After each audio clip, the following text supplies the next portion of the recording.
Hello, great people. Welcome back to Global Happenings. Today, we are so excited to have you again. The push for the release of Nnamdi Kanu unconditionally has gone far beyond the shores of Nigeria. And now you're going to hear what a particular US activist have to say about the need for the current president to rise up and quell the crisis in Southeast. And he has given him one thing he must do for the crisis to stop, and it has to do with the issue of Nnamdi Kanu's detention. We are going to look at what he says and also the reactions of Nigerians in this respect. Before we do that, if you've not subscribed to our channel, please do well to hit on the red subscribe button and also on the bell icon so that you get notification anytime we publish our videos. Now, according to the news, the federal government has been told to release Nnamdi Kanu, leader of the indigenous people of Biafra, IPOB, to return peace back to the southeast.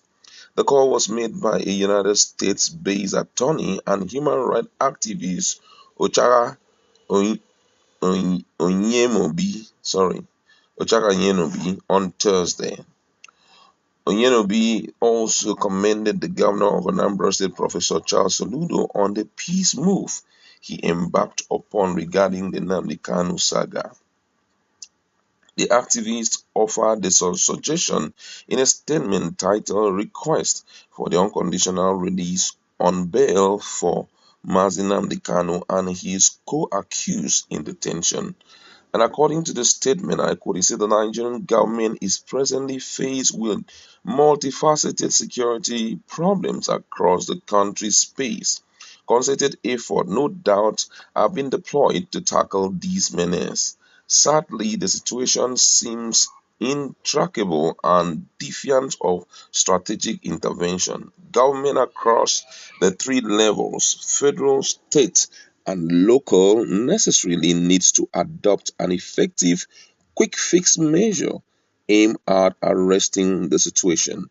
It is on this plan that I must commend His Excellency, the Executive Governor of Anambra State, Professor Chukwuma Soludo, on his ongoing peace initiative in Anambra State. He enjoined all stakeholders and supporters of peace in Anambra State to unite in quelling the snowballing state of anarchy in the southeast. Not a few of these leaders of thought believe they played a great role in to free Nnamdi Kanu would help in calling his Ipobians and followers to order. His presence would, to a great extent, unravel the riddle and mystery behind the identity of the UGM, the ESN, and other non-state actors stalking the Southeast environs. It's on the strength of the foregoing that I employ the federal government to leverage on its legal reach to ensure an expeditious judicial unconditional bail for Nnamdi Kanu and his co-accused detainees. This will greatly dose the heightened tension in Igbo land. The U.S. lawyer therefore beckoned on other Southeast governors to take a cue from their Anambra State counterpart in adopting a dispassionate but deliberate step at restoring peace in their domain.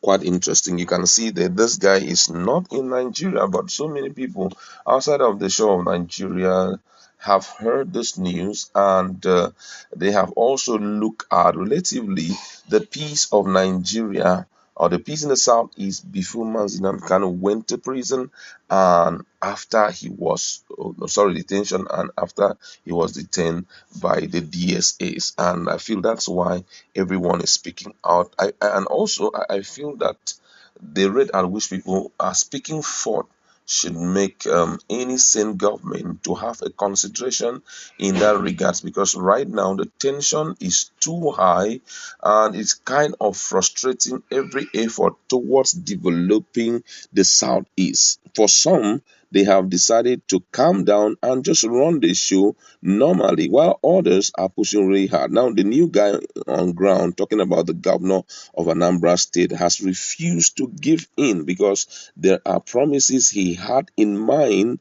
to put in place for the people of Anambra State. And you can see that the man, though people oriented, but is trying to be very strategic in his developmental strive. And it's not just talking about developmental strive, but what will make development to pull through in his own state. Just fairly recently, they brought up the case of, the Okpoko area slum, and right now, proofs are ready there to show that he is ready to fix the place and even to pull down about 200 houses, irrespective of whose ox is good. He's not interested, because I need to clean off Onitsha once again for it to be the envy of other towns and cities in Nigeria, and he's working assiduously. And also the issue of revenue, reduction, he took care of that by handling the rogues who were on the streets and on the motor park collecting tax or revenue as if the state was owned by them. So you now realize that this man really means business, but then he needs the extra contribution from other states, because by the time they begin to see unison in the way they are fighting these issues, they're trying to restore peace back to the south, is everybody will align with him. Don't forget that a few days ago he had also inaugurated a committee that will look at initiating for peace in Anambra State. So this guy here, who had seen it all, is sending out a strong message. And I feel that the government can also, the federal government, Buhari government, can complement the effort of Soludo by releasing Nnamdi Kanu, because if we must look at the developmental proofs on ground, it has deteriorated a great deal. People are not moving into the southeast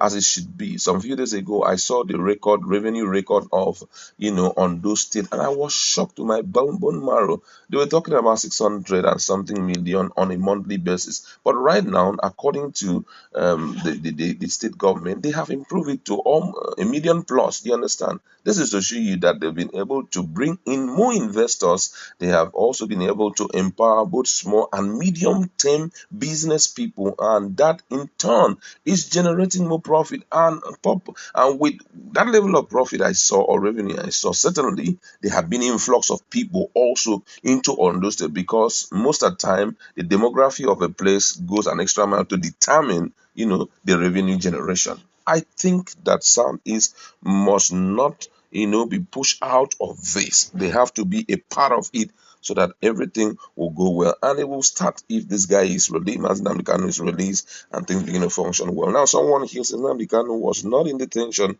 when killing started in the south.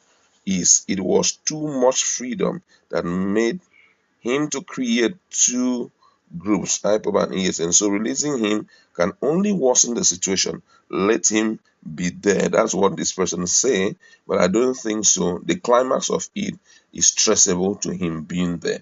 I know at this issue of bail that will take place, there will be discussions, he will be talked to, and he will know how to coordinate everything and run the show the way it should be.